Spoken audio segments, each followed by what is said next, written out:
Сәлем достар, сіздермен Тағдырға сен түрік телехикаясы арнамызға тіркеліп кетіңіздер, бізбен бірге болыңыздар. Қандай жер бұл Сейран деп сұрайды. Сол кезде түнгі клуб көңіл көтеретін жер әпке бұл жер. Қатты үйреніспегеніміз жөн. Әйтпесе ертең бізді не күтіп тұрғанын білмейміз деп ішке кіріп кетеді. Сол себепті бүгін көңіл көтеріп, өз-өзіміздің көңілімізді өзіміз аулайық деп түнгі клубқа кіріп келеді. Сол кезде қош келдіңіздер, осында отырыңыздар деп жайғастырады. Сейран әпкесінен тоқтатуын сұрайды. Сол кезде Ферит Сейранға тиіспегін көңілін көтеріп алсын. Кешегі күн ол үшін өте ауыр күн болды деп Сейранды жұбатқандай болады. Қасына біз бармыз, уайымдамағын, көңілін көтеріп алсын. Бұндай жерге алғаш келуі мүмкін деп Сейранды басқандай болады. Сол кезде Суна әпкесі Сейранға бізге пианино шалып беруін сұрайды. Сен бала күннен бері өте жақсы ойнайсың пианинода. Қане сен бізге пианино ойнап бер деп сұрайды. Сол кезде Ферит та, Фуат ағалары да барлығы күледі. Әлі сен пианино ойнай аласың ба? Күлкімді келтірмеші деп үстінен мазаққандай болады. Сол кезде Сейран да ашуланып кетеді. Ойнасам ойнаймын, оның несі бар деп. Сонда отырған официанттан сұрап, пианино ойнауын өтінеді өзінің.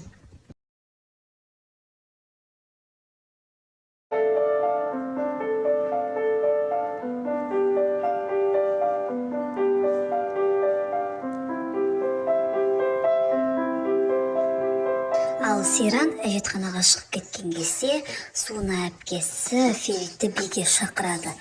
Сол кезде Фериттің бетінен сүйіп құшақтап алады. Ал оны көрген Абидин ағасы қызғанып қалады, өйткені Сунаға көңілі. Сунаны жақсы көріп жүрген болады. Сол кезде қайтуға шешім қабылдайды, үйіне барлығы қайтып кетеді. Сол кезде үйге кіріп келген кезде есіктің алдында Ипакат жеңгелерін көреді. Ал ол кісі өте қатты ашуланып, сол кезде бар ыза ашуымен оларды ұрса. Осыншама кешке дейін адам ішіп жүреді ме? Қандай ұяты жоқ адамсыңдар деп қатты ашуланады.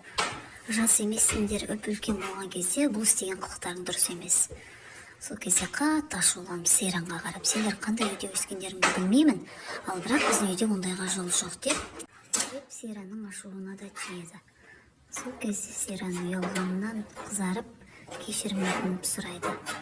Жарайды, кешіріңіз, екінші қайталанбайды деп өз бөлмелеріне кіріп кетеді. Өз бөлмелеріне шығып кетеді. Ал ертесі күні Суна оянған кезде қатты мас болып, есін жия алмай, бас ауырып, сол кезде есіне түседі. Феритті құшақтап алғаны есіне түседі.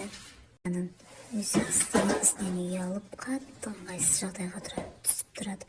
Сол кезде Ферит айтады, кеше менің есімде ештеңе қалған жоқ, сондықтан сен де бәрін ұмыт.